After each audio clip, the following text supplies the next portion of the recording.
Bonjour à toutes et à tous, j'espère que vous allez bien. Aujourd'hui, nous nous retrouvons pour parler d'un sujet sensible, le sujet épineux du poil.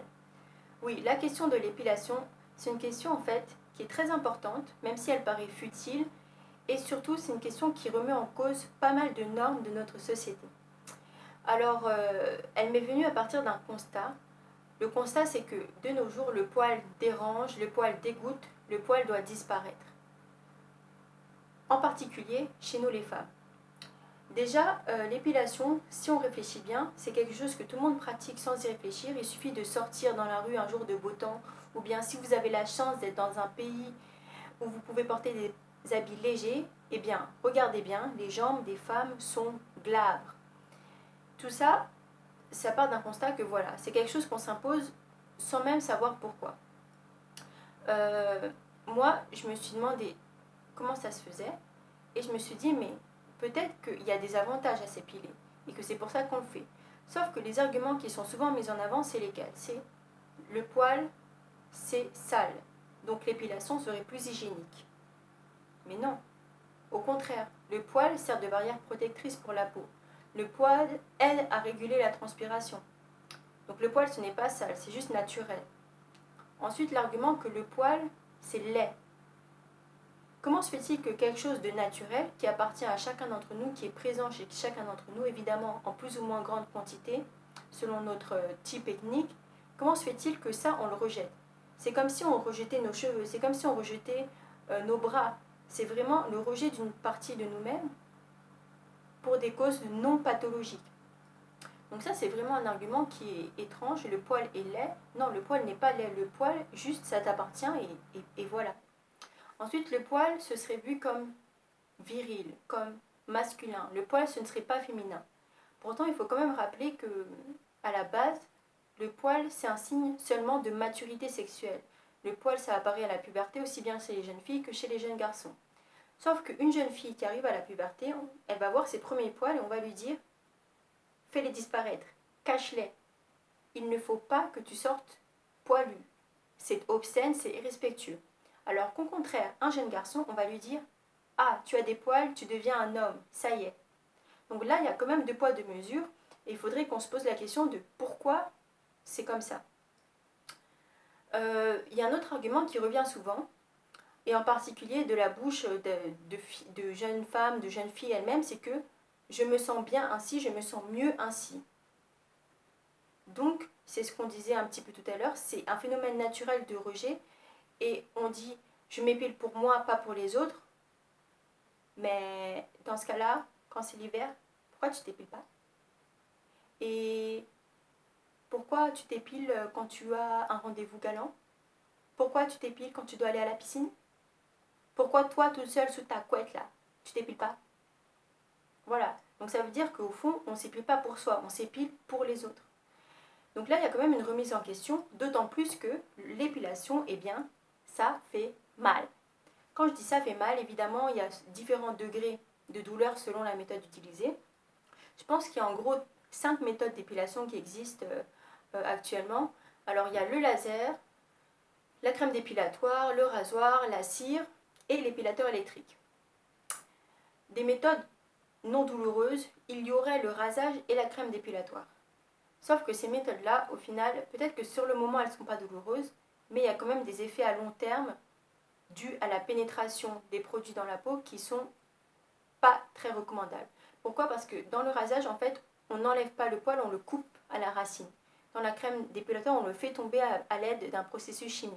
Sauf que dans les deux cas, la peau est agressée et dans les deux cas, la barrière de la peau devient plus perméable, ce qui fait que tous les produits chimiques qu'on va pouvoir s'appliquer après, ou bien si on est exposé par exemple au MST, eh bien, ça va être beaucoup plus facile de pénétrer dans le corps.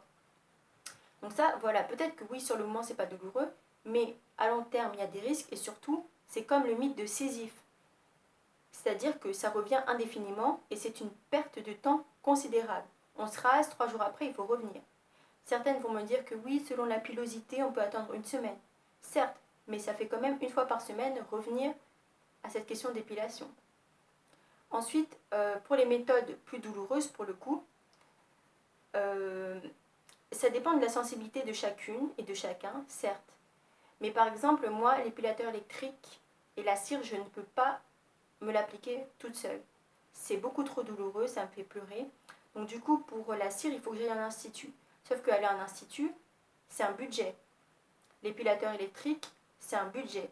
Ensuite, c'est toujours une perte de temps. Donc, ça fait quand même pas mal d'arguments qui ne sont pas en faveur d'utiliser ces pratiques régulièrement. La dernière méthode, c'est la méthode du laser. Déjà, si tu as une peau foncée, tu peux oublier parce que ça fait des traces. Et si tu as une peau claire avec les poils foncés, donc les conditions requises pour utiliser cette méthode, eh bien, c'est très onéreux. Et surtout, on ne connaît pas encore bien les effets à long terme puisque cette méthode-là est tout à fait récente. Donc voilà, dans les 5 méthodes, il n'y en a pas une qui serait à la fois sans danger, sans douleur, durable, économique. Donc c'est quand même étrange. Voilà. Donc du coup, toutes ces questions-là, eh bien, ça fait qu'on peut vraiment remettre en question cette question de l'épilation et surtout se demander chacune en son fort intérieur pourquoi je fais ça. Est-ce que je le fais pour moi? Est-ce que je le fais pour les autres? Est-ce que je le fais parce que je m'aime sans poils? Est-ce que je le fais parce que j'ai peur de sortir poilu? Ça, c'est vrai. Il faut que je vous dise, par exemple, moi, personnellement, depuis que j'ai ce genre de réflexion, j'essaye de changer mes pratiques. Donc, je vous ai dit que, globalement, j'utilisais seulement la cire et puis le rasoir parce que les autres méthodes, je les trouve vraiment trop mauvaises, trop onéreuses. Sauf que, sauf que ces méthodes-là, ben, quand même, quand on commence à penser sur le poil, le premier truc qu'on se dit, bon, ben, je vais arrêter de m'épiler, quoi. Je peux pas continuer à souffrir comme ça. Sauf que c'est pas si facile, quoi. Parce que justement, une femme qui sort poilue dans la rue, eh bien, elle aura mal aussi. Mais pas pour les mêmes raisons. Une femme qui sort poilue dans la rue, elle va s'attirer des regards méprisants, des regards de dégoût, des regards de colère. Quand bien même ce n'est pas le corps de la personne, hein, c'est ton corps qui le regarde avec un œil mauvais là. Une femme qui sort poilue dans la rue, elle va s'attirer des critiques. Notamment beaucoup de critiques de femmes elles-mêmes qui vont considérer qu'elle fait honte à la gente féminine parce qu'elle ose sortir négligée. Donc il serait négligé de sortir avec ses propres poils. Alors que non, je le répète, quelqu'un qui a ses poils, s'il se lave, s'il fait du sport, s'il mange bien, eh bien il sera tout à fait en bonne santé, quoi. Ensuite, une femme qui sort poilue dans la rue, eh bien, tout simplement, elle aura peur. Voilà. Elle aura peur de ce poids social et donc elle va trouver des stratagèmes. Et moi, je suis vraiment en pleine remise en question de ça et pour l'instant, j'arrive pas totalement à me défaire de ce joug-là. Je le reconnais. Donc par exemple, si je veux sortir dans la rue avec les jambes non épilées, eh bien, je vais mettre une jupe longue. Parce que je sais que si je mets une jupe courte, eh bien, on va me regarder, on va me juger. Si je veux sortir avec un petit débardeur, maintenant j'y arrive mieux, mais de nombreuses femmes vont me dire que non, ce serait la honte totale. Ce serait vraiment quelque chose de tout à fait déshumanisant en fait. Donc voilà, pour ne pas se sentir comme un animal en fuite, pour ne pas se sentir observé, je pense qu'il faut vraiment qu'on soit de plus en plus nombreuses à faire cette démarche, à se demander pourquoi on fait les choses, pourquoi on se fait du mal volontairement.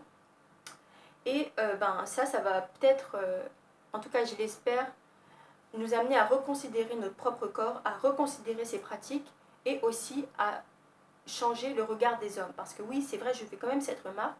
Nombreuses sont les femmes qui vont dire, ok, bon, moi je m'assume et tout, mais je crois que mon copain il va pas trop accepter, quoi. Et il y a quoi? Il t'accepte pas, tu t'en vas, non? Parce qu'en fond, les hommes aussi ont été élevés dans cette idée-là, et c'est normal que si depuis petit, les seuls modèles de femmes qu'on lui a montrés, ce sont des femmes sans poils, eh bien, ce qu'il aura appris à apprécier, ce sont des femmes sans poils.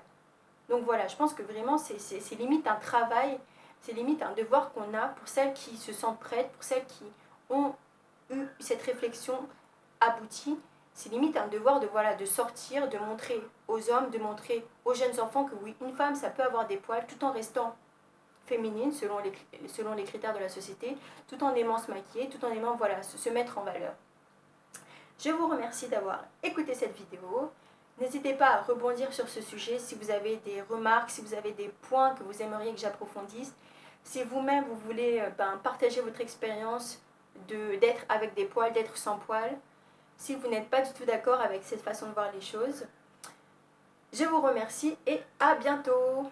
Portez-vous bien et soignez vos poils.